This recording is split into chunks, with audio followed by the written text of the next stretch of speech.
Welcome to the LSU Sports Insider, brought to you by the journalists at The Advocate, NOLA.com, and the Times-Picayune. Perryn Keys here with two young lads who've got their plate full lately. Reed Darcey, our LSU women's basketball writer, and obviously Koki Riley, our LSU baseball beat writer. We are here today to get into, LSU winning 4 of 5, heading into SEC play, which begins on Friday, 6 o'clock at Mississippi State on the SEC Network Plus, streaming on the SEC Network Plus. And of course, we don't have a lot in the way of new news for LSU women's basketball as they've had the week off. But we are on the eve of Selection Sunday, so plenty to get into there. Gentlemen, just another quiet week on the LSU beat. No controversy, no interesting news, nothing going on. It's very, very steady as she goes, right? How you guys doing? No controversy for Koki, really, but no, just just a lot of good pitching. I've seen plenty of that. Yes. Yeah. We will get into that. We will get into all of that as well. Of course, we are here every Monday and Thursday on the LSU Sports Insider on Apple Podcasts, Spotify, wherever other finer podcasts are found. We are also here on all our social channels, specifically our YouTube channel, LSU Tigers on NOLA.com. If you can catch us live there, if you don't catch us live there, you can catch us there after the fact. Please subscribe. These guys have their hands full, obviously. We've got LSU spring football going on, of course. LSU gymnastics in the running for a national championship. LSU softball on the cusp of perhaps their best start ever, and coming off of a big victory over Texas on Tuesday. So there's plenty going on. Stay up to date with all of it at The Advocate, of course. Please subscribe to The Advocate if you haven't already. To do that, you go to theadvocate.com/subscribe. And stay up to date, with everything via our LSU newsletter. You can get that delivered straight to your inbox, to your phone, to your desktop. Stay up to date with all the headlines. To sign up for the LSU newsletter, you go to theadvocate.com/LSU newsletter. And of course, we are brought to you every Monday and Thursday by Champion Wealth Strategies. Champion Wealth Strategies is a national financial services firm specializing in the capital markets, securities, insurance, 401ks, and college and retirement planning. Our broker-dealer is LPL Financial Member FINRA SIPC. As you know, investments are not FDIC insured, may lose value, and have no bank guarantee. To learn more, go to Champion Wealth Strategies. Contact them at championwealthstrategies.com and plan like a champion today. So we will get into the LSU women's basketball team. Certainly looking good, pretty strong in more ways than one as we head toward the postseason. But first, let's talk a little bit of LSU baseball. We have not done that quite lately on this podcast. They have played 5 games now in the past week, going 2-1 against Xavier. And, of course, a couple of midweek wins against the North Dakota State Bison. They head into SEC play. SEC play is upon us now. The first of 10 SEC weekends. They're going to go play Mississippi State starting at 6 o'clock on Friday in Starkville, 4 o'clock Saturday, 1 o'clock. Is that right, Koki? Yes, 1 o'clock first pitch so. on Sunday. Okay. So they will close it out at 1 o'clock on Sunday. And first things first, we will get into the starting pitching and, for that matter, the bullpen, which has put on quite a show themselves lately.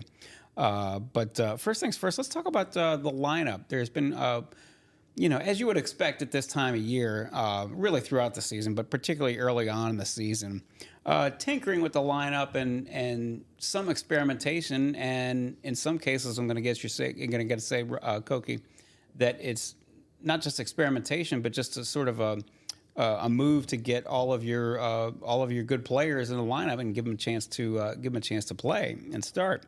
As you mentioned, Brady Neal played in right field the other day. Paxton Kling moved down from the leadoff spot to number 8 in the order, and then of course Mac Bingham moved up into the leadoff spot. So some moving around, some mixing and matching, and of course LSU may have the deepest it's ever been behind the plate. And you want to get all those guys a couple of shots to be able to contribute and play as well. So just go through some of these lineup changes and what maybe Jay Johnson is probably thinking as he's sort of mixing and matching and moving parts around. Yeah, with the lineup changes, I guess first we'll touch on the Brady Neal thing since that happened on Tuesday. Brady Neal started in right field. And I think it was the first time ever they had Travinsky, Milazzo, and Neal in the lineup at the same exact time. At one point, they were on base at the same exact time, too, which was kind of a fun situation. I think Milazzo had a hit, and Travinsky and Neal were already on base or something to that degree. And Neal was great at the plate when they had him in there, and he kind of pushed their offense to a victory, a 6-1 win over North Dakota State on Tuesday. And I mean, if it weren't in the lineup, that game is probably tighter than it should be. So I think getting him into the lineup as often as they possibly can is going to be a good thing for this team. He's been one of the few good, really consistent and solid hitters for this team to start this year. They've had a lot of ups and downs with the offense, and he's been a steadier force for them. He churns out pretty quality at bats. He's hit the ball harder at a much more consistent rate than a lot of the other guys on this team. And they just need him in the order. And if that means, putting him in right field instead of having him sit one of those 3 days of a weekend series, then that's what you do. So, and I don't think it puts too much, extra pressure on him physically. And I think they've tried to be really careful with how they treat him physically because of the injury. He had those back last season, and the fact that he re-aggravated the injury in the summer. And really ever since then, they've been pretty cautious about how they sort of deploy him and how much work he does as a second baseman and an outfielder, and how much catching he does, and how much reps he does as in the batting cages. And that was before the season started. So, and really ever since then, they've really sat him for usually one game out of every three in a weekend series, as I mentioned. So yeah, so that was definitely an interesting sort of thing that popped up, at least as a test case, which the midweek games can be used as sort of testing labs for Jay Johnson. Certainly. When it comes to his lineup. And then the other change they made was on Wednesday with Paxton Kling moving from the leadoff spot down to the number 8 hole. Kling had started his last 10 starts they were all as the leadoff hitter. In 10 of his last 11 games, one game he came off the bench because he had a little knack and fouled the ball off of himself. But really, he had been pretty consistently leadoff guy until yesterday, and he had just been struggling at the plate. His on-base percentage, I'm pretty sure heading into yesterday, was .471, but despite that, he had a .250 batting average. Right. So he just wasn't putting the ball in play enough, wasn't hitting the ball hard enough. Not living up to his, I guess, quote unquote potential, even though I'm not saying that, LSU should give up on this guy or anything. That's not what I'm saying, but he had been struggling lately and they needed to find more answers on offense. And Mac Bingham has a ton of experience as a leadoff guy. He did it at Arizona pretty much all of last season. At least that's what he said. So he's kind of the perfect guy to slide into that spot. If anything happens with the Kling, you kind of have the perfect Kling, not replacement, but the perfect sort of, guy who can slide into his role a little bit, and Bingham, who has a ton of experience leading off and also has a ton of experience playing center field. Right. So that's what they kind of did here, having Bingham lead off, and Bingham went 2 for 4 and had a home run. So some of these experimentations have worked in small sample sizes, as we saw this in the middle of this week. So it'll be interesting to see what translates over to the weekend and what doesn't. The other thing, and as you know, obviously a lot of time, maybe Paxton Kling moving down in the order, a lot of times that will sort of feels like it'll take the pressure off of somebody. You move them down in the order. The other thing too, when we're talking about all these players just sort of moving around like chess pieces, it's one thing if you're doing this and it's May 23rd and you're sort of doing this out of desperation because you're trying to find people who can play, who can get the job done, who you're still trying to figure out who you can count on, right? It's another thing to do this in early to mid-March, and it's also something to note that moving players around and a belief in versatility, that's something that Jay Johnson believes in, if I'm not absolutely misspoken. Yeah, and I don't think he's afraid to shake up the apple cart if it means that it's more likely for them to win games. Mm-hmm. Whether it's changing the lineup, whether that's changing the style of play in terms of how they score runs. They played. Cade Beloso led off in the national championship game last year, in Game 3. Exactly. He's clearly not scared to make a as long as the leadoff guy gets on base, he doesn't care if he's fast or not. Right. And that's a pretty modern belief. And he'll deploy some of these more modern things into his lineup or into the rotation. And then he'll sometimes play small ball. I think this middle this past week, they ran a hit and run, and then they ran a rundown play with runners in the corners just so they can get the runner from third to score. That's stuff they didn't really do last year or even the year before. And you saw that in the middle of this week, just finding ways to score runs. Well, and you're certainly more willing to do something like that because whereas, but it's not to say that they don't have power on this lineup, obviously. But I mean, my goodness, did they have heavy hitters last year? It was a whole lot more plausible and logical to just sit back and wait for their 3-run homer because you knew that was very much a possibility. Yeah, that's absolutely true. But I will note that this team should probably hit for a little bit more power than they have so far. Yes. But while they're not, yes, go ahead and try something like this, right? I mean, Jared Jones, I believe he hit the 20th home run they've hit this season on Tuesday, and that's not a ton. That's toward the bottom of the SEC in terms of the teams. If you just look at the overall SEC numbers, which I've had to look into a little bit more for a story that's coming out later this week. So like Jared Jones is pretty much put up his side of the bargain when it comes to the home run power, but at the same time, like you'd probably like to see a few more home runs from Tommy White, a guy like Hayden Travinski, even though Travinski's hit the ball pretty decently so far this season. Even Mac Bingham, it was only his second home run on Wednesday, and he hit like 10 last season. So I think that this team should be able to hit for more power as the season goes along. We will keep an eye on that, obviously, as the SEC play gets underway. Another thing to keep an eye on, especially in terms of tinkering and experimenting, Kade Anderson, freshman left-hander, has been, I don't want to say lights out, but close to it to this point. 3 games, 3 starts, 14 innings. He's 2-0 with a 0.64 ERA, 26 strikeouts, 6 bases on balls. So... but there's a distinct possibility that we will not necessarily see him in the midweek starters role moving forward. And Jay Johnson spoke a little bit about that. To go through that and just tell us what his thinking is behind that move. Just to be clear, I'm pretty sure those numbers are before Tuesday's game. But I think even though he gave up 1 run in what was it, 3 innings or 2 and 2/3? He didn't go long. He didn't go long. And I'll get into why exactly. It's because they want to save him for this weekend. And Jay Johnson said that, not more or less said that. He said that right after Tuesday's game. I mean, I literally asked him the question: Was this a ploy to get him ready for this weekend? And he's like, "What do you think?" In like almost like a joking fashion. But he's like, "Yeah." And then he went on to say, "I mean, if he's one of our best pitchers, why not have him available?" So I mean, that's hard to argue with that logic, right? And I think it's just good for him to, face better competition because he keeps on dominating these, mid-major, these smaller schools. And you kind of want to see what this kid looks like against SEC competition. Even if Mississippi State isn't, the greatest team on earth, it's still going to be a slight step up if he pitches this weekend. And I'm really interested to see, how all of this stuff plays against these veteran SEC lineups. Worth noting also, first of all, it's very rare. This year's LSU team may be an exception in terms of your weekend starting rotation at the start of the season is not probably going to be the same as your weekend rotation at the end of the season. This team may be the exception because they're so loaded down with quality starting pitchers.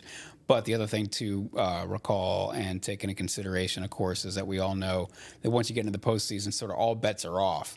Nate Ackenhausen, if I'm not mistaken, that was his first start in Omaha, going back to the World Series again. Yeah. And so not necessarily a bad thing to have had particularly some of your younger pitchers having served a bunch of different roles as you go down the road so that they're not necessarily broadsided by anything once they get into the postseason and the stakes get a little bit higher too. Yeah, you don't want to pigeonhole them the same way you don't want to pigeonhole your hitters. Right. You don't want, just Michael Braswell hitting 9th every single game, or you don't want. It's nice to have the versatility with a guy like Josh Pearson who can play second base as he did on Wednesday, right? Or Brady Neal playing in right field. So I think versatility is just a theme with Jay Johnson, and just having the ability to play guys in different spots.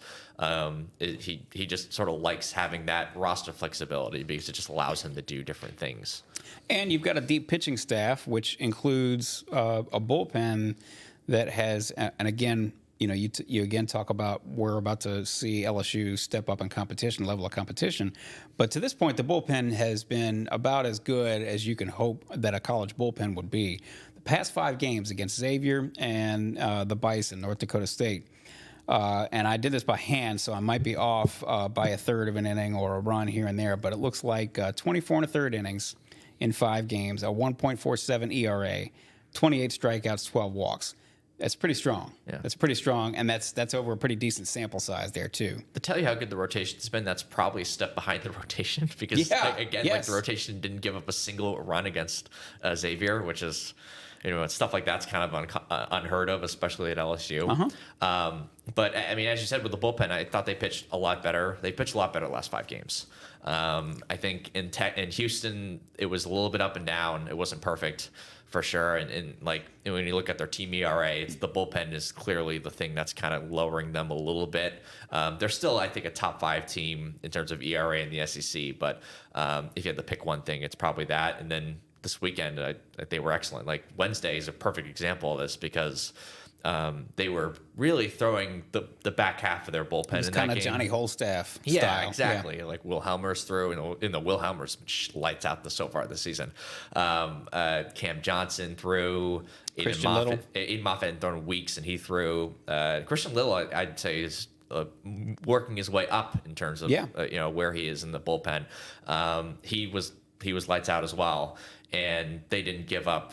The bullpen didn't give up a single run. Heck, they threw a shutout on Wednesday, which, again, that's their 5th game in 6 days, and they threw a shutout, which is something that this team would not have done last year, and especially the year before. So that kind of tells you how different the dynamics of this team is because, they scored 7 runs, but like last year they scored like 20 in that game, right? But this year they only score 7, but they also throw a shutout, right? So like that's just this team is just almost the complete opposite of last year in terms of all that sort of stuff. Do you think the hitting is maybe due for some regression, like some natural regression to the mean, like maybe Travinsky and Tommy White? Do you think they just it might regress and then sort of improve their averages just naturally, or yes? I think White hit the ball better this last couple games. And he got robbed of a couple hits, especially one ball he scorched up the middle, and I think the North Dakota State second baseman made probably one of the best plays I've seen in college baseball to make that stop. And he's hitting the ball better and hitting the ball more to the opposite field, which is a good sign. But I think when it comes to regression to the mean in terms of a positive regression, you're looking at Paxton Kling, right? You're looking at Mac Bingham. Those are the sort of the guys that you kind of heading into the year, you kind of expect them to either take a step forward or play up to, I guess, the quote unquote standard that they had set for themselves, and we just haven't quite seen that, at least yet. So I think those are sort of the guys you're sort of eyeing at, all right, when is the train going to really start moving? I think Tommy White's a good example of that, but I think we're slowly starting to see that already. Yeah. LSU versus Mississippi State 6 p.m. As you made mention of Koki, this is not a vintage Mississippi State team, but still the SEC. 6 o'clock Friday, 4 o'clock Saturday, 1 o'clock Sunday. What are some of the things you're going to be looking for this weekend and stuff? Yeah, how do they approach Dakota Jordan? He's been one of the best hitters in the SEC so far this season. I think he has 8 or 9 home runs. And really, Mississippi State's pitching has been a lot better than I think many people expected.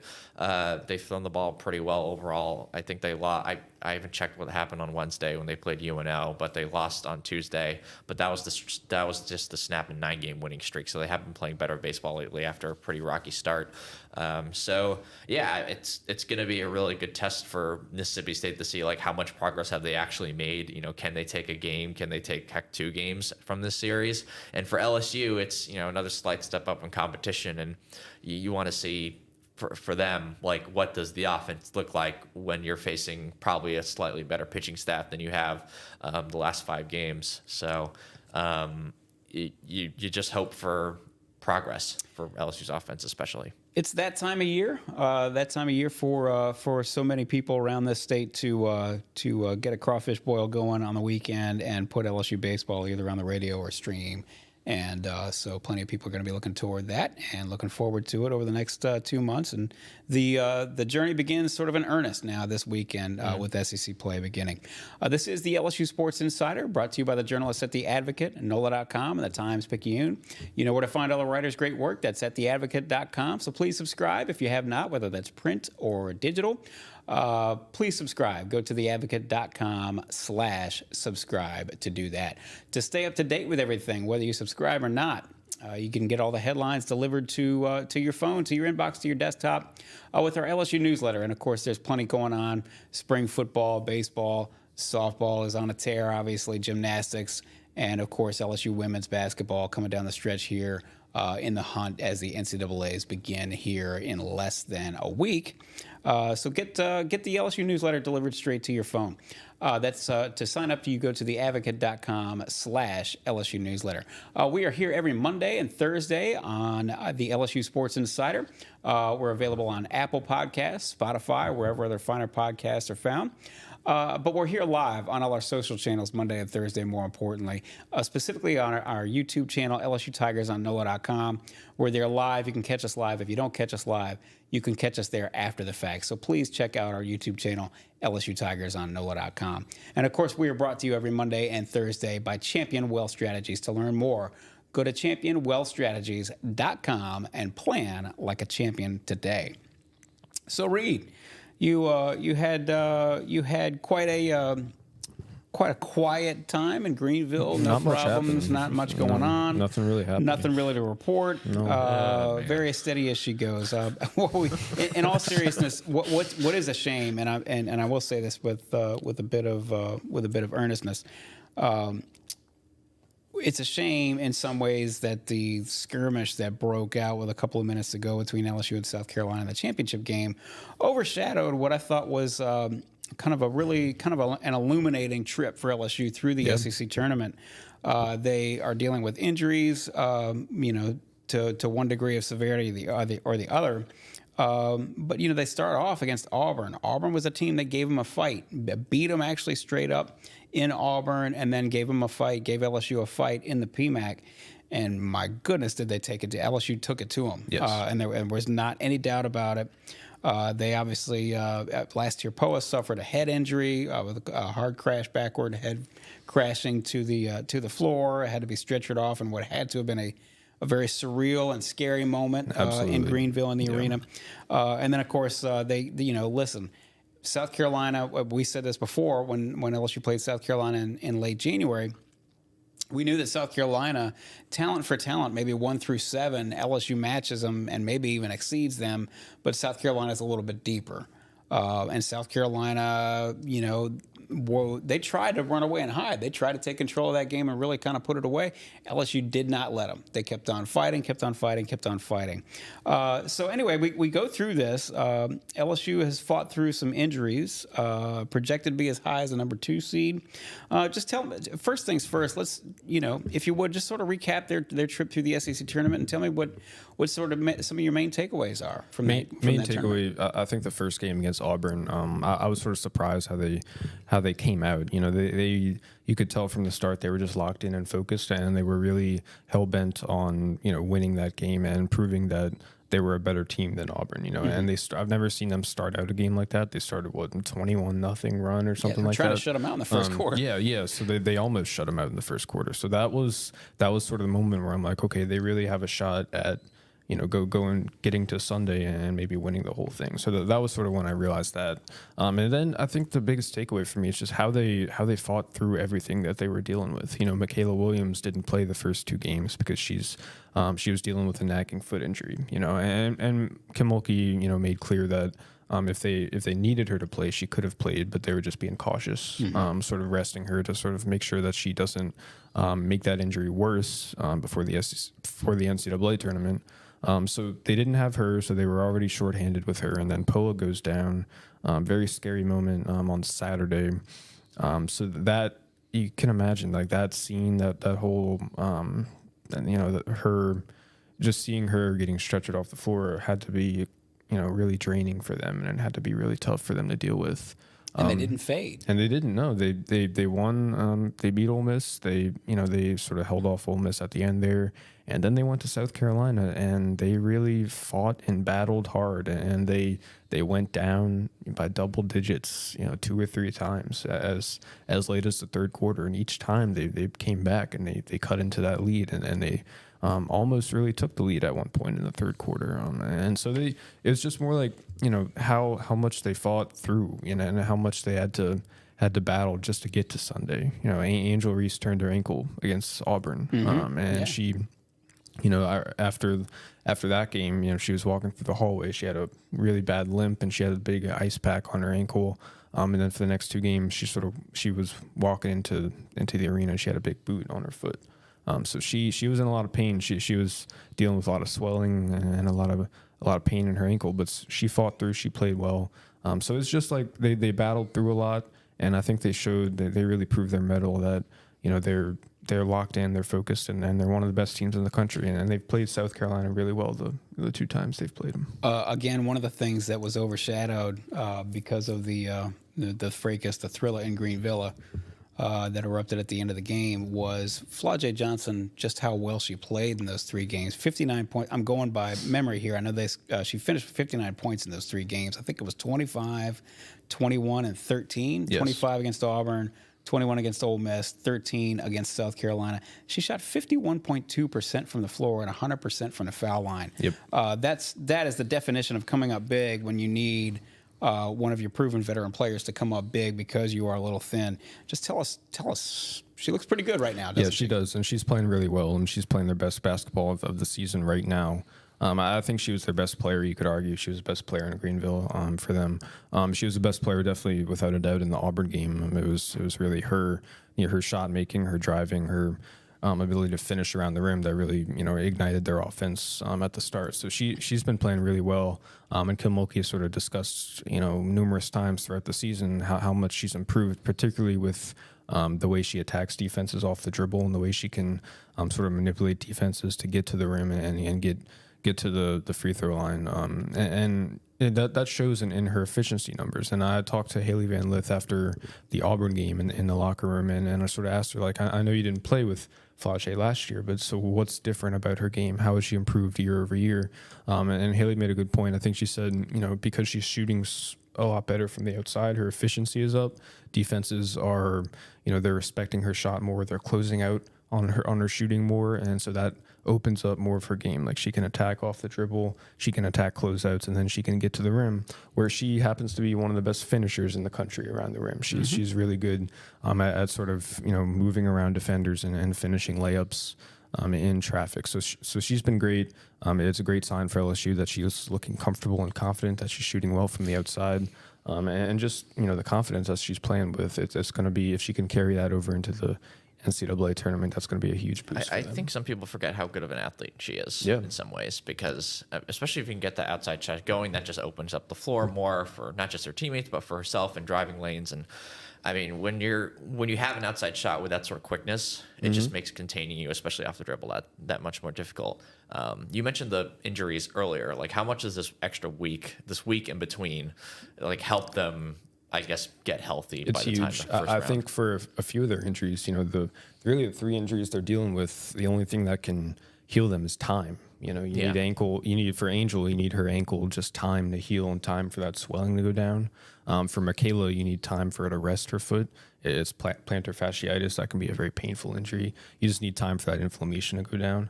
I think, and with Poa, it's obviously, basketball is not the most important thing when you have a serious injury like that. And we haven't had a chance to ask Kim Mulkey directly if she thinks Poa could be available for the tournament. But in Greenville, after the South Carolina game, she sort of hinted that they could get her back at some point in the tournament. So we'll have to see. We'll have to see it. I'm no means by saying that they're absolutely going to have her back, but we'll have to see if she can come back. It's sort of concussion protocol. It's different for anyone who goes in. It depends on the situation and how you respond to it. So it's a fluid situation with her, but they're going to have a week and a half off, after the SEC tournament before the NCAA tournament begins. So that's going to be a huge help for them to get some extra rest and to get some time to heal. Presumably, now we understand that in Kim Mulkey's first year, LSU wound up in the first round they found themselves in a fight against Jackson State. That was not an easy game. Presumably, whatever first round draw they get, it would be easier to get through that game now with this team than it would have been with Kim Mulkey's first team.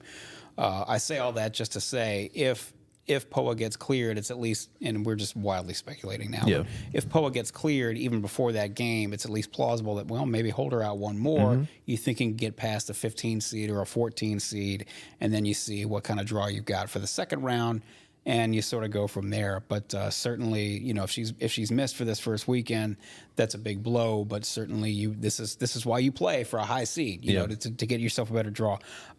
Speaking of which, you know, we talk about depth on this team. Frankly, you know, they're really only one person shorter than last year's team, which won the national championship, of course. You know, LSU basically throughout the postseason basically played with an 8-person roster, 3 coming off the bench, and that would be, now I'm going to get it wrong, it was Jasmine Carson and Samaya Smith, and who am I forgetting? Poa. That's Poa. right. Yeah, Poa. And so you know you have an 8-person rotation. Now they've really played with 7 for most of the past month or so. And so these injuries, these potential injuries, hurt. The other thing that it's worth bringing up now, because it was news this weekend, Kateri Poole, who has not played basically since November, former point guard who was on last year's team and played a key role. She played 35 games last season, about 4.2 points, something like that per game, but a huge presence on the defensive end, and took over as a starter for the postseason, for most of the postseason. She's in the transfer portal. Again, she hasn't played since November. She's in the transfer portal now, but it does sort of bring into focus. You know, you lost her early on this season. You lost Samaya Smith, whose presence would have just been enormous coming down the stretch here. Yes. Another great option in the front court, and she looked like she was coming on in her sophomore year, really sort of turning the corner. It does sort of bring into focus, you know, just sort of how thin this team is, and one injury can make all the difference in the world, or one missing player can make all the difference in the world. Obviously, LSU started Janae Kent in the championship game on Sunday, freshman guard. I don't know how much the coaching staff really trusts her, but just sort of take us through Kateri, what's going on with her, and just where LSU is in terms of depth, and sort of being able to sort of make it through and exceed. Well, she's going into the portal according to some reports out there. She will enter when it officially opens on Monday after Selection Sunday, and so she's got another year of eligibility. She's in the same boat as Angel Reese and Haley Van Lith, where they have that COVID year, that extra 5th year of eligibility. So she's going to try to find a place to play for her 5th year. Again, LSU hasn't had her since early December, and so I think she's the type of player who LSU could really benefit from if they had her. Just, you know, to have an extra body who can come off the bench and give them a few minutes, take some pressure off Mikaylah Williams and Flau'jae and Haley Van Lith, and sort of help out defensively, help out passing, you know, sort of be the connector on offense, and the real, you know, a switchable sort of defender, who can move her feet well and sort of defend the perimeter. So I think if they had a player like her, that'd be a huge boost for them, but they don't. So they have to rely more on some inexperienced players, and they have to rely more on, you know, their starting group. And so they have to they're asking a lot out of Mikaylah Williams and Flau'jae and Haley Van Lith and Poa. And last year, like you mentioned, they really went 8 deep throughout the regular season and the postseason. Now they can only really go 7 deep based on how Kim Mulkey's played it so far, and how she's aligned her rotations. So like you said, you know, they made it through Greenville. They got really banged up. They didn't come out of it unscathed, but it sort of seems like they avoided any sort of major, you know, injury where this player is not going to be available for the NCAA tournament. And so I think that's what they were hoping for, and I think they made it through with it without that. My personal read, and tell me if I'm wrong, or tell me if you think I'm wrong, based on your opinion, my personal read on their approach to the SEC tournament was that they were probably going to hold Mikaylah out, but then the injury to last year in the second game almost kind of forced Kim Mulkey's hand to where Mikaylah had to play. And they eased her in, Mikaylah. Yes. She didn't play 30 plus minutes like she would have if she were fully healthy. She played only about 23, I think. So they really tried to ease her in. They really tried to take it slow. I think if Poa hadn't gone down on Saturday, we probably don't see Mikaylah on Sunday, because what Kim Mulkey said in the build-up to the weekend is that Michaela's available, she's ready if we need her, you know, and if in a perfect world she'd sit, but what happened in Greenville was not a perfect world. You know, they lost last year Poa on Saturday, so they had to play her, and it sort of seems like she didn't really aggravate anything from what we can tell, so that's really all they were hoping for. So she will have played. I'm sorry. Go ahead, Koki. You're going to say something. No, go ahead, because that my next question might follow up on yours. Well, so they will have played. So Mikaylah will have played that one game over the past week. She'll have almost another week to heal. That's obviously a good sign. We discussed the injuries. Time is the one thing that can heal, potentially heal these 3 injuries faster than anything else. Let's just say that one of these players has to either be limited or can't play in this first game or first couple of games.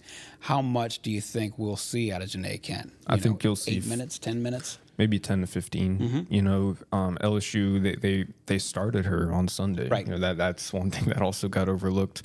She didn't play starters minutes. She didn't play as much as Mikaylah Williams, but LSU started her, and I think Kim Mulkey wanted to see, you know, throw her out there and see what she can give them. And it was overall a mixed bag. She committed a couple turnovers early, and Kim Mulkey gave her the quick pull early on, but she hit a 3. You know, she made a couple nice plays on offense. She played good defense. She was solid in her rotation. She didn't make any glaring mistakes.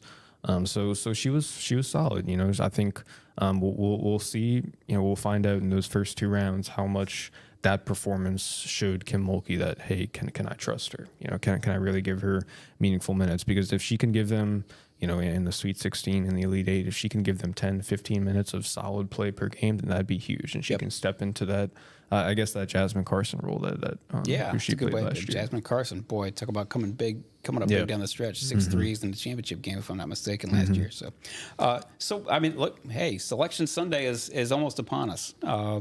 And so we're getting down to the nitty gritty. This is when it starts to get really fun.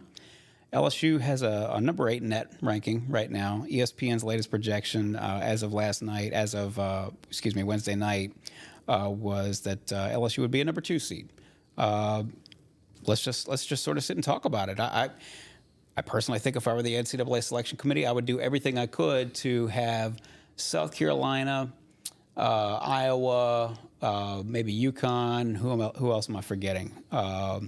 You know, those 3 in LSU and maybe USC to spread them out. USC is probably, you know, that would, if I had a dream Final Four, with it'd Juju. be LSU, Iowa, South Carolina, and I guess USC, so we can really see Juju Watkins in the big No stage. UConn, wow. And that's a lot of star power. Well, you know, UConn, you know, disrespect and discount Gino at your own peril. But Well, they got star power too. That's They like, do. it's why They do have a lot of yeah. star That's power, right. but Juju Watkins I she's the would agree. future. USC has to be in that 4. She is the future. Yeah. if I were a member of the NCAA selection committee, I would do everything to see if I couldn't set it up in such a way that gives me the highest possibility of seeing those teams in the Final Four. But we don't know. We don't know exactly what's going to happen. What are you expecting to see on Sunday, Reed? Well, they're either going to be a 2 or a 3 seed. In the last sort of NCAA's reveal of the top 16 seeds, they were 9th overall out of 16 teams. And so they were right on that borderline between a 2 and a 3. And so we'll have to see how much the SEC tournament, winning 2 games and losing 1 to South Carolina, did that move them up? Did that move them back? Did that sort of keep them, you know, right where they are in the eyes of the selection committee? I could see it either way, but what's important to them is that, you know, they're going to be that 2-3 seed. That's where they were positioned the first 2 years of Kim Mulkey's tenure at LSU. So I think Kim Mulkey is right where she wants to be in the seeding. It's you know, on the women's side at least, you know, no team has won the championship after being, you know, beneath a 4 seed. So they're comfortably in those 4 seeds. They're going to host the first 2 rounds. It's just a matter of if they're going to be a 2 or a 3 seed and where they're going to be placed in a regional as far as Albany or Portland. Who are some of those teams that you think they're sort of vying against for whether, you know, the teams that like are going to help determine the difference between them being a 2 or a 3? That's a tough question. I think, you know, NC State, Kansas State are kind of in that mix. You know, it's Miami right there, maybe? No, it's more like, you know, UConn's kind of around that territory. It's sort of like, I think what you have to go on LSU is their games against South Carolina. You know, and I think that's probably the biggest boost to their resume, even though they lost 2 of those It's the games. toughest fights that South Carolina got. Fights, yeah. Tennessee. 2 of their 3 toughest fights. Yeah, The Well, Tennessee okay, game. Tennessee. Yes. Tennessee, it took them a miracle for them to beat Tennessee, but Tennessee played them twice before, and it Right. wasn't particularly close. LSU played them as well as anybody played. So I think that's, in the eyes of the selection committee, in the eyes of Kim Mulkey, she's like, we passed the eye test. We can go toe-to-toe with the undefeated, head and shoulders best team in the country. And so maybe, you know, that Sunday game really gets the selection committee to move them up a little bit in the rankings. Maybe I don't know. We'll see. But that's gonna, if anything, boost their resume. That's what it's gonna be. Charlie Cream certainly he was pretty adamant. The ESPN women's bracketologist was pretty adamant that he feels like that LSU is a solid number 2, but we don't know for sure. One thing I did want to mention before we get out, a couple of things before we get out of here. It's been much discussed, obviously, the fracas and the aftermath of it. I'm going to speak only for myself here, and I'll make that clear. I think so many people felt as though maybe Dawn Staley at post-game handled it better than Kim Mulkey did. The title of Kim Mulkey's autobiography is "Won't Back Down." Yeah. So, I mean, there's nothing that Kim Mulkey said would be necessarily surprising. Yes. But I just feel in the deeper context of everything, whatever your opinions of Kim Mulkey are from coast to coast, I think it's interesting. What's interesting, if we want to zoom out a little bit, going into this season, LSU was the consensus number 1. And everybody wanted a piece of them. And now here we are. They're 4 losses? 4 losses or 5? I can't remember. 5. Yeah. Okay. 5. So, yeah. All right. 5 losses, and they, excuse the expression, took the fight to South Carolina twice and lost. And now we're almost all the way back around to where they were last year in terms of personality and in terms of narrative, in the sense that now they feel like maybe they're either the underdog or that everyone is against us, or now we're wearing the black hat and we have to take the fight to everybody else. And I'm not entirely sure that that's not a position that Kim Mulkey is uncomfortable with. I think she's probably comfortable, and frankly, I think they have got a lot of personalities. Flau'jae, certainly Angel, who's sort of, Haley Van Lith for that matter, maybe sort of thrive on that. We're going to go take the fight to everybody else kind of narrative. I think Kim Mulkey really is happy with where they're at right now. I think based on what she said, after the South Carolina game, after they got back from Greenville, I really think that she thinks they're playing the best basketball of the season. And I think that she thinks they're well positioned to really make a run at the Final Four. And I think she's really, really happy with where they are. I don't think she can ask for much more. It's just the health aspect of it. Yeah. That's the thing that if anything is going to hold this team back, it's going to be that before they get to the Final Four or whatever. Yeah. Right? It's the health issue, the depth issue, and also, but I sort of agree with it. It certainly seems like they're locked in. They are paying full attention, and they are giving everything they've got because they see now it's crunch time, and also just sort of circumstances and the way everything's sort of played out, that it looks like that they're relishing the idea, the notion that they can take the fight to somebody and that they can give them everything they've got. Somehow the reigning national champions still feel like they have something to prove, and they're certainly playing like that. So, and that's what Kim Mulkey wants. That's the kind of we space, are now playing in Kim Mulkey's playhouse. That is the space that she wants her team to be in come March. Yes. Yeah. It's going to be fun. It's going to be fun. It's always going to be fun. Certainly all eyes are going to be on the LSU women as we go down the road. There are so many people coast to coast, no matter which side they're on, that would love to see a rematch between either South Carolina and LSU, or a rematch between Iowa and LSU. If not LSU and some other team in the Final Four, we will see if they can make it. Starting with Selection Sunday. And of course, LSU baseball is gearing up for SEC play as well. Plenty to check out. Plenty going on the LSU beat as always. Another boring week for the LSU beat writers here on our staff.